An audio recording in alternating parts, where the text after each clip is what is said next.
மக்கள் திலகம் நாடகத்துறையில் இருந்து வந்ததால் நாடக கலைஞர்களுக்கு முக்கியத்துவம் கொடுத்தார்.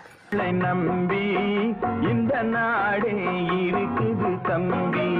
எம்.ஆர். ராதா தன்னை சுட்ட போதும் குண்டு தன்மேல் பாய்ந்த போதும் இன்னும் நண்பனாக தான் நினைத்து கொண்டிருந்தார். மருத்துவமனையில் கூட அவரை பார்க்க வந்த ரசிகர்களுக்கு முதலில் எம்.ஆர். ராதாவை போய் பாருங்கள், பார்த்துவிட்டு செல்லுங்கள் அப்படின்னு தான் சொல்கிறார்.